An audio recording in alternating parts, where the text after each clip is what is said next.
YouTube, back with another video. I want to go over this topic: build a relationship with death.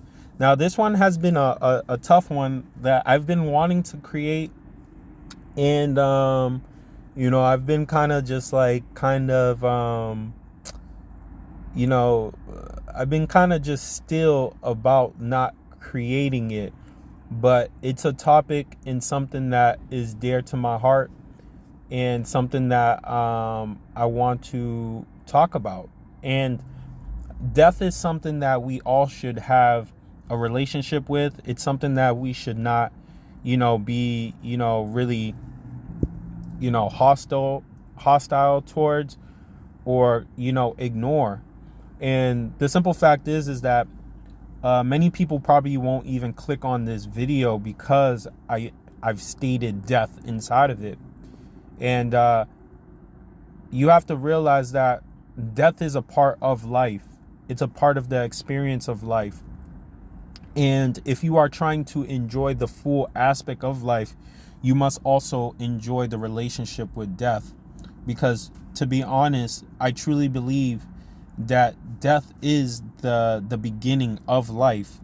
You find your purpose when you die. And it's a very interesting thing when I've started to read more about death, and get to understand it, look it in its eye, and acknowledge what it truly is. And one of the things that I've understood about death as I pondered on it is that death is the highest form of truth. It's the highest form of honesty.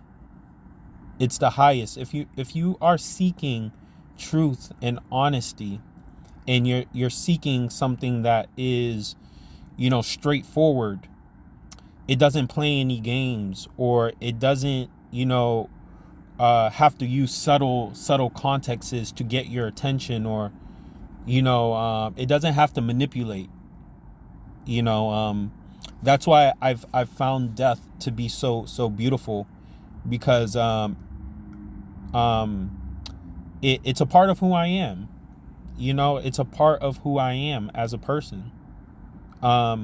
Because when you're looking for an honest world, or honesty, or if you're looking for something that is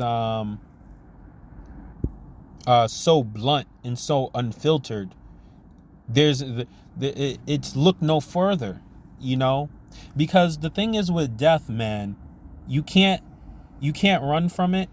You can't hide from it. You can't even say any excuses to it. There's nothing you can say to death. The only thing that you can say to death is really of, being the proper offering to it. And what do I mean by being a proper offer to it? Is that death does not know any language. Death does not understand language. It only understands the offering of your internal state. So whatever your internal state is, it's going to have a field day with it. Death is the highest form of truth. If you are somebody that is trying to be a truth bearer, or somebody that is trying to be somebody that is trying to hold the lamp, the light, you must understand what death is. You must build a relationship with it. Death will tell you more about the world than life will ever will. Death will teach you more about life, more about the world than life ever will. Because within life, you have to understand that it's all just a game. Everybody's just playing a simple game. People are playing games of being in fear. People are playing games of being probably the highest ruler. People are playing games of, whatever they want to do. But when death comes knocking, there is no game with it. There is no such thing as a game when death comes knocking at your door.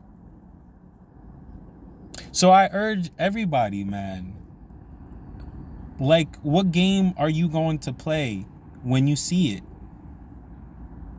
Can you look death inside of its face and say, man, like I've lived this thing out, man. I've walked this thing out. I've stayed true to who I am as a person within my soul. You can't be moved when you understand who you are. And that's the beautiful thing about death, is that it scans if you're real or if you're not, man. It scans you.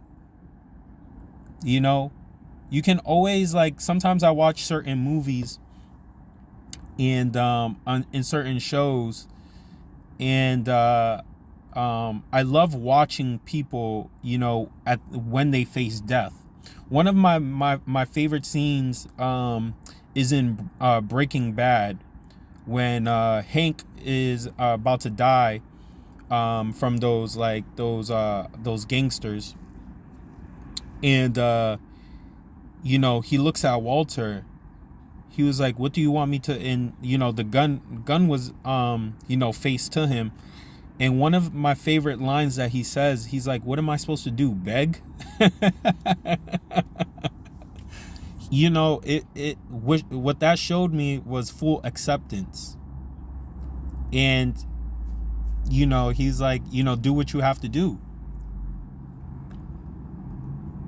You know, it but you know, the reason why I say build this, you know, relationship with death is because you have to understand that as a living being in this world, you start to really realize that something is wrong with this life, this lifestyle that is created. You start to realize that something is weird about it. You know, I find it weird that my life is in the hands of anybody that I come across. I find it weird that, you know, people can play on your emotions because you're connected to this world. You know, I find it weird that we're all at disposal of people's internal states. So what does that tell me? You know, that in itself, those concepts in itself has taught me I have to look death in its face. There's no other way. There's no other way. You know, being scared to go outside, being afraid of going in certain places. It gets to a point that you have to stop. Like fear in itself is a cage. And we can go into that in a different topic. But you know, it wouldn't be real of me to say, if you know, everybody's scared. Am I scared? Of course I'm scared. But it gets better when you start running towards the things that you fear, and learn more about it, understand it. You know, I find it interesting that a lot of cultures, even Mexicans, they learn death is a part of their culture. One of, like, the famous pictures you'll see that Mexicans have, like, they have like this picture of, like, you know, they'll create a face with, you know, the human face. You know, half of it would be the skin, and then the other half would be, you know, the skull of the human.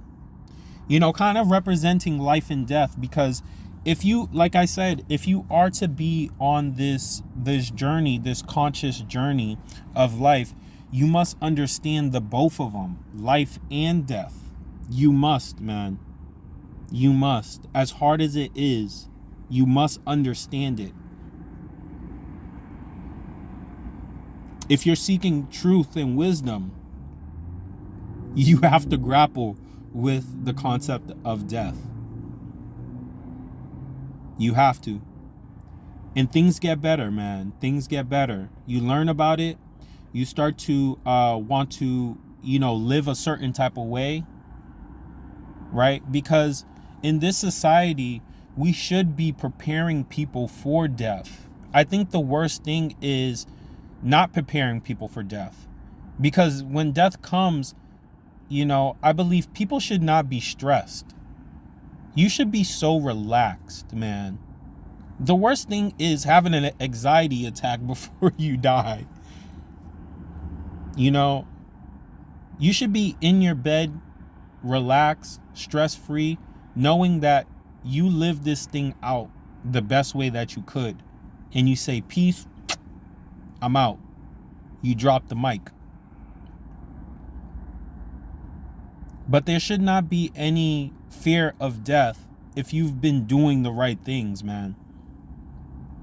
I will honestly say this. If you can go to sleep at night and sleep good, that is a reflection, because sleep is a reflection of death, and sleep in itself is a practice with death, right? Sleep, I would say sleep, meditating, having very long silent times by yourself is building a relationship with death. It's teaching you about death. And if you cannot do any of those things that I've stated, I would say that you're gonna have a tough time battling with the concept and the acceptance that death is there. That death it's a part of us. Death is a part of us. Read a book about it.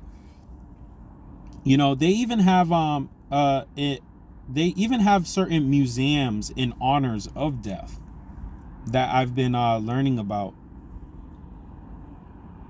I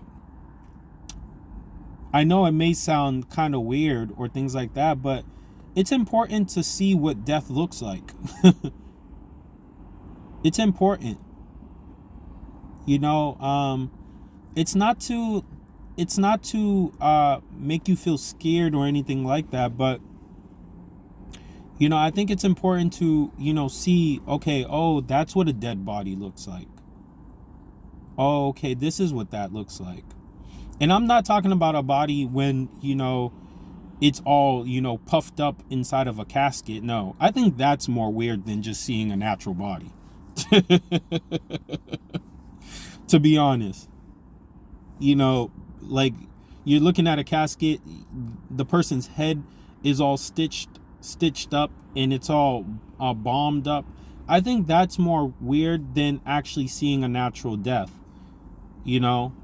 Actually seeing a person, like being with a person, or seeing a person go off, or in their last moments, or in that person's last moments, what does the body look like? What does the color of the skin look like?